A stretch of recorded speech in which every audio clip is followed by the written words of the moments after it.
So friends, আমি লটাকাটা হয় ইয়নখুলি হয় আমি সোমাই গৈছোঁ মেঘালয় আৰু জাষ্ট আমি মেঘালয় বৰ্ডাৰৰ ভিতৰত সোমালোঁ গৈ আছোঁ এখন সুন্দৰ ঠাইলৈ আপোনালোক দেখুৱাই আছোঁ এই ভিডিঅ'টোত শেষলৈকে চাব আপোনালোকে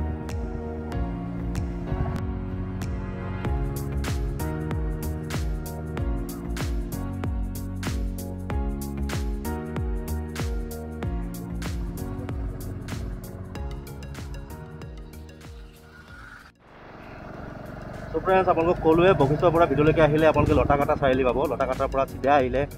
গণেশ নগৰ আৰু গণেশ নগৰ ক্ৰছ কৰি আপোনালোকে যদি আহি থাকে ইয়নখুলি বুলি এটা ঠাই পাব মেঘালয়ৰ আৰু ইয়নখুলিৰ পৰা ভিতৰলৈকে আহিব লাগিব অলমষ্ট 10 কিলোমিটাৰ গৈ আমি পাম সেই ঠাইখন তো ঠাইবোৰ এবাৰ চাব কি সুন্দৰ এখন সুন্দৰ গাঁৱৰ মাজেৰে গৈ আছোঁ আমি সেই ৰিজৰ্টখনলৈকে এখন হৈছে মেঘালয়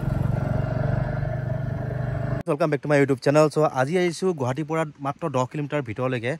আৰু ইয়াত আহি পালোহি মেঘালয় আৰু চাওক মোৰ চাৰিওফালে কি ধুনীয়া প্ৰাকৃতিক সৌন্দৰ্য চ' 10 কিলোমিটাৰ ভিতৰলৈকে সোমাই আহিছোঁ য'ত আছে এখন সুন্দৰ ৰিজৰ্ট আৰু এই ৰিজৰ্টখনত কেম্পিঙো কৰিব পাৰি ফিচিঙো কৰিব পাৰি ট্ৰেকিং কৰিব পাৰি আৰু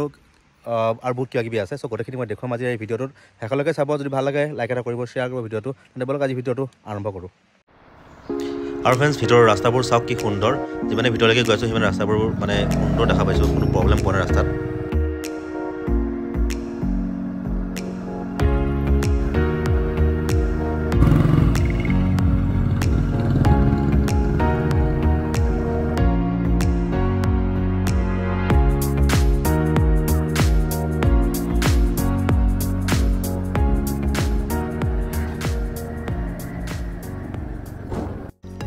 আৰু ফ্ৰেণ্ডছ ইফালেও চাগে ৰিজৰ্টৰ কাম চলি আছে নতুন নতুন ৰিজৰ্ট হৈ আছে এতিয়া বৰ্তমান ভিতৰৰ ফালে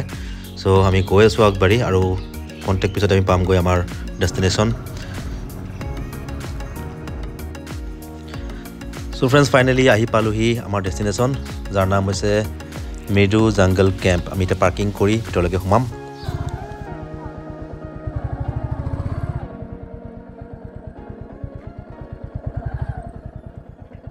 ফাইনেলি আহি পালোঁ সেই ঠাইখন হ'ল মেডু জাংগল কেম্প গুৱাহাটীৰ পৰা অলমষ্ট 10 কিলোমিটাৰ আহিব লাগে ইয়ালৈকে আহিলে চ' এই ঠাইখন খুবেই সুন্দৰ আৰু ৰিচেণ্টলি ইমান পপুলাৰ হৈছে কিয়নো ইয়াতে খুব কম মানুহ আহে ইমান ভিতৰলৈকে আৰু আমি লাষ্ট টাইম আহিছিলোঁ গধূলি সময়ত ফ্ৰেণ্ডৰ লগত চ' গধূলি ইমানখিনি মানে ভালকৈ চাব নাপালোঁ সেইকাৰণে আজিৰ দিনত আহিলোঁ সময় পালোঁ যিহেতু চ' ভিতৰত গৈ দেখুৱাই আছোঁ কি আছে ইয়াতে আৰু কেনেকুৱা ধৰণে সজাইছে গোটেই ৰিজৰ্টখন আৰু কেম্পিং কেনেকুৱা ধৰণে হয় গোটেইখিনি মই ইনফৰ্মেশ্যন দিবলৈ চেষ্টা কৰিম এই ভিডিঅ'টোত শেষলৈকে চাই থাকিব আপোনালোকে তেনে বলক ভিডিঅ'লৈকে যাওঁ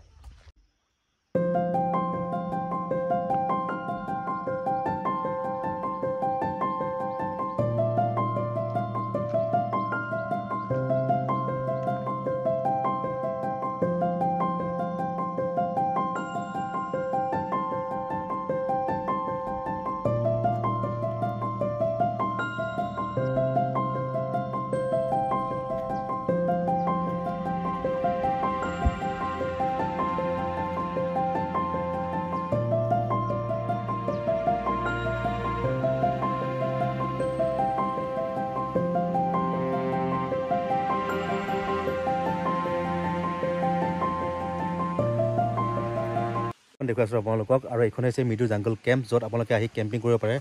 কেম্পিঙৰ সুবিধা আছে এইফালে বেম্বু হাটো আছে এইফালে আৰু এইফালে তেওঁলোকৰ খোৱা লোৱাৰো ব্যৱস্থা আছে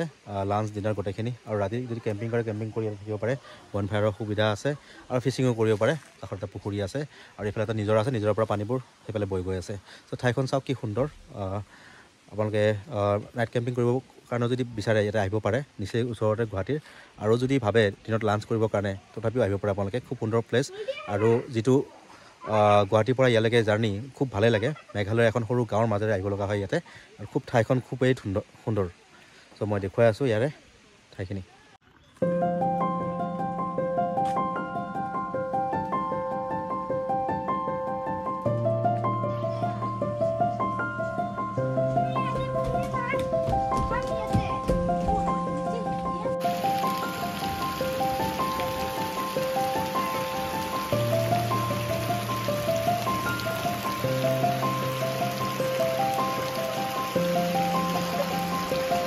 লাঞ্চ কৰি ল'লোঁ কিন্তু আমাক বৰষুণে পালে যিহেতু তো অলপ টাইম এটা ৰখিব লাগিব ৰখি পেলাই আকৌ যাব লাগিব আৰু ইফালে দেখিছে মোৰ পিছফালে বেম্বো হাটবোৰ আছে এইবোৰ যদি আপোনালোকে কেম্পিং কৰিব বিচাৰে পাৰ নাইট ইহঁতে 2500 লয় বুলি ক'লে আৰু খোৱা লোৱা থকাৰ উপৰিও মানে ইয়াতে ট্ৰেকিঙো কৰাব আৰু ইয়াতে এটা ৱাটাৰফলো আছে অলপ আগত ৰাতিপুৱা ট্ৰেকিং কৰাব ৱাটাৰফললৈকে আকৌ ইয়ালৈকে লৈ আহিব তো ব্ৰেকফাষ্টৰ পৰা লাঞ্চ ডিনাৰ গোটেইখিনি এভেইলেবল কৰি দিয়ে 2500ৰ ভিতৰত তো আপোনালোকে যদি বিচাৰে কেম্পিং কৰিব পাৰে থাকিব পাৰে ইয়াতে সুন্দৰ হাটবোৰ মই দেখুৱাম ভিতৰত গৈ পেলাই তেনেকুৱা ধৰণৰ ভিতৰৰ কণ্ডিশ্যনবোৰ আৰু ফ্ৰেণ্ডছ মই দেখাবলৈ গৈ আছোঁ ইয়াৰে থকা বেম্বো হাটবোৰ আৰু এইটো হৈছে বেম্বো হাটটো চাওক কি সুন্দৰ দুজন মানুহৰ ভাল কেপাচিটি আছে আৰু বহাৰ ঠাইও আছে ভিতৰত বাথৰুমো আছে আৰু বেলকনিও আছে এয়া আছিল মিঠু জংগল কেম্পৰ ব্লগ আৰু কেনেকুৱা লাগিল আপোনালোকে কমেণ্ট কৰিবলৈ নাপাহৰিব যদি ভাল লাগিল লাইক এটা কৰিব শ্বেয়াৰ কৰিব আৰু ছাবস্ক্ৰাইব কৰিব মোৰ চেনেলটো চ' আজি ভিডিঅ'টো ইয়াতে সামৰিছোঁ বাই এইটোৱে আছিল মিঠু জংগল কেম্প